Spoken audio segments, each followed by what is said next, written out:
নমস্কার। এই বছর গ্রহের চালে অনেক কিছু পরিবর্তন হয়েছে এবং এই গ্রহ চালের পর চলাচল করে যখন সবার জীবনে কিছু না কিছু সমস্যা আসতে পারে, কিছু ভালোও আসতে পারে। সেক্ষেত্রে সেই সমস্যা থেকে কি করে বাঁচব?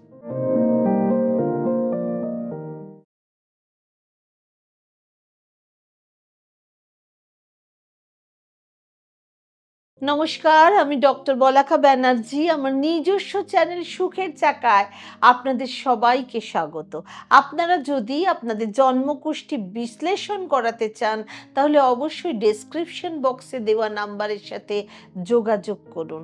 এবং যারা অ্যাস্ট্রোলজি কোর্সে শিখতে চাইছেন, ভর্তি হতে চাইছেন, তাহলে অবিলম্বে আমাদের সুখের চাকা ইনস্টিটিউশন অফ পাম অ্যাস্ট্রো রিসার্চের সাথে যোগাযোগ করুন এবং ডেসক্রিপশন বক্সে আমাদের যে হোয়াটসঅ্যাপ নাম্বার দেওয়া আছে সেই নাম্বারে মেসেজ করে আপনাদের নাম রেজিস্টার করুন। আমাদের নতুন কোর্স জুন মাস থেকে শুরু হতে চলেছে। ৫টা এমন জিনিস আছে যে জিনিসগুলো সবাই যদি একটু মেনে চলেন বা একটু মানে মনোযোগ সহকারে শোনেন, তাহলে তার সমস্যা অনেকভাবে আপনি দূর করতে পারবেন। প্রথম জিনিস হচ্ছে কারুর নিন্দে না করা, যেটা মেনে চলা ইম্পসিবল। আমি আগেও অনেকবার বলেছি, পরচর্চা পরনিন্দা করলে নিজের ক্ষতি হয়। সেক্ষেত্রে চেষ্টা করবেন কারণ নিন্দা না করার। কে কি করছে ভাবা বন্ধ করে দিন। আপনি কি করছেন, আপনি কি করবেন, আপনি কিভাবে জীবনটাকে স্মুথলি চালাবেন সেই চিন্তা ভাবনা করুন। যে সমস্ত ব্যক্তিদের আত্মবল রয়েছে, আত্মসম্মান রয়েছে, আমাদের জেনারেশনে যা চলছে, যেখানে কেউ নিজের দোষ দেখতে পায় না, নিজের করা কোনো খারাপ কাজ দেখতে পায় না, সে সব সময় অন্যের দোষ দেখে বেড়ায়, অন্যজনের খারাপ কাজ করা খারাপ কাজ দেখতে পায়। সেই বিষয়টা নিয়ে বন্ধু বান্ধব পাড়া প্রতিবেশীর সাথে পরনিন্দা পরচর্চা করে। সেক্ষেত্রে সবার আগে আপনাকে পরচর্চা পরনিন্দা করা বন্ধ করতে হবে। কিভাবে নিজের জীবনে বাঁচবেন, নিজের পথকে সরল করে নিজের কেরিয়ারে কি করে গ্রোথ বাড়াবেন, কিভাবে জীবনের সুখ শান্তি বজায় রাখবেন, ফিনান্সিয়ালি সাপোর্ট কিভাবে তৈরি করবেন, সেই সমস্ত কিছু নিয়ে চিন্তায় থাকুন। সেই চিন্তা নিয়ে কিছু ভাবনা চিন্তা করুন। আর নয়তো পরচর্চা পরনিন্দা করতে গেলে আপনি নিজেই বিপদে পড়বেন। সেক্ষেত্রে এই ৫টা জিনিসের মধ্যে সবচেয়ে প্রথম হলো পরচর্চা বন্ধ করুন। ২ নাম্বার বিষয় হচ্ছে কারুর থেকে ধার দেনা করা বন্ধ করুন। অনেকেই আছে যারা ছোট ছোট বিষয় নিয়ে বন্ধুদের থেকে বা পরিবারের কারোর থেকে বা চেনা শোনা যাকে পাচ্ছে তার থেকেই মানুষের কাছ থেকে ধার করে বসেন। সেই ধার না মেটাতে পেরে আপনার সম্মানহানি হয়, আপনার ধার দেনা আরও বাড়তে থাকে।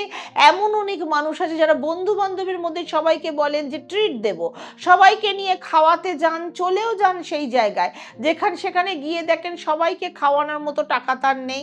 তখন সে তার কোনো বন্ধুর কাছ থেকে টাকা ধার করে এবং তাদেরকে খাওয়ায়। সেক্ষেত্রে আমি বলবো আপনি তখনই খাওয়াবেন যখন আপনার কাছে পর্যাপ্ত পরিমাণে সামর্থ্য থাকবে। ধার করে কাউকে খুশি করার কোনো দরকার নেই। এরকমভাবে সবার কাছে ধার দেনা করতে করতে একদিন আপনার পজিশন এমন জায়গায় গিয়ে দাঁড়াবে, সেখানে আপনাকে কেউ কোনোদিন বিশ্বাস করবে না, আপনার সম্মান থাকবে না, আপনি বড় কোনো বিপদেও পড়তে পারেন। সেক্ষেত্রে আপনাকে এই অভ্যাসটা পাল্টাতে হবে। ও করছে বলেই আমাকে করতে হবে, এটা ঠিক কথা নয়। ৩ নাম্বার বিষয় হলো আপনাকে অহংকার করা ছাড়তে হবে। প্রত্যেকটা মানুষের মধ্যে অহংকার বাস করে এবং সেই অহংকার আপনাকে আপনার জীবনে সাকসেস আনতে দেয় না, আপনাকে কোনো ভালো ভাবনা ভাবতে দেয় না। ধরুন আপনার বিপদের টাইমে কোনো একটা মানুষ আপনাকে সাহায্য করছে, আপনাকে ভালো একটা কাজ দিয়েছে, কিন্তু আপনার মনে যেহেতু অহংকার বাস করে, তার জন্য আপনি সেই মানুষটার উপকার ভুলে যান। এক্ষেত্রে বলবো অহংকার করা বন্ধ করুন। নিজের ইগোকে ঢেকে রেখে নিজের জীবনের লক্ষ্যের দিকে এগিয়ে যান। নিজের জীবনকে সুন্দর করে গড়ে তুলুন। আপনার এই অহংকার অনেক কিছু কিছুর ওপরেই এফেক্ট করতে পারে। আপনার পরিবার, আপনার বিজনেস, আপনার চাকরি, কোনো জায়গায় আপনার বন্ধু বান্ধব, আপনার ম্যারিড লাইফ, আপনার লাভ লাইফ, সব কিছুর ওপর আপনার অহংকারের এফেক্ট পড়তে পারে, কারণ আপনি কৃতজ্ঞতা স্বীকার করতে জানেন না। 4 নাম্বার বিষয় হলো ময়লা আবর্জনা করে রাখা যাবে না। সব সময় ময়লা আবর্জনা পরিষ্কার পরিচ্ছন্নভাবে ঘরবাড়িতে থাকতে হবে, ঘরবাড়ি পরিষ্কার রাখতে হবে, ঝকঝকে রাখতে হবে। যদি কোনো ফিজিক্যাল প্রবলেম থাকে তাহলে ঠিক আছে, কিন্তু এছাড়া যদি কোথাও ময়লা হয়ে থাকে, কোথাও নোংরা হয়ে থাকে, তাহলে চেষ্টা করবেন হাতে হাতে সেই ময়লা নোংরা সব পরিষ্কার করে ফেলার। আপনার বাড়িতে যতই কাজের লোক থাকুক না কেন, যতই সাহায্য করার লোক থাকুক না কেন, তাও আপনি চেষ্টা করবেন নিজে থেকে কিছু গুছিয়ে রাখার জন্য, নিজে থেকে ময়লা পরিষ্কার করার জন্য, নিজে থেকে রান্নাঘর পরিষ্কার করার জন্য, নিজের ঘর, সবার ঘর, সমস্ত ঘর গুছিয়ে রাখে ঝকঝক করে রাখার জন্য।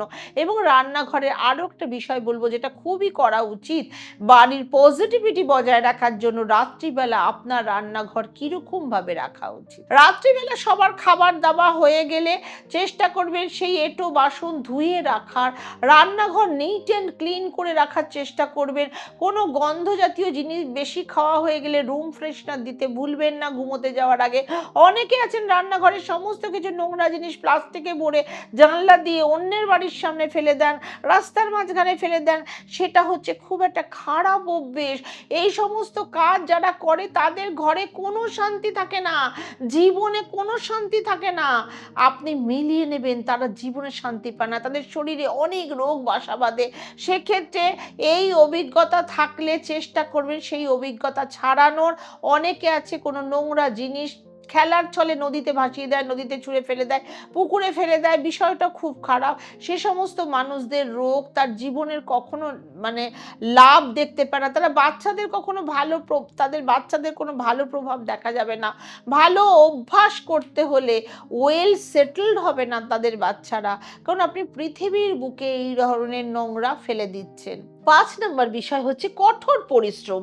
যিনি কঠোর পরিশ্রম করবে, যে কঠোর পরিশ্রম যিনি করবেন না, সে কোনো জীবনে কিছুই তার সহজে আসবে না। সেক্ষেত্রে আপনাকে কঠোর পরিশ্রম করতে হবে, সঠিক কর্ম করতে হবে, মানুষকে সাহায্য করতে হবে, গরিব মানুষকে সাহায্য করতে হবে, সৎ পথে কাজকর্ম করে জীবনযাপন করতে হবে।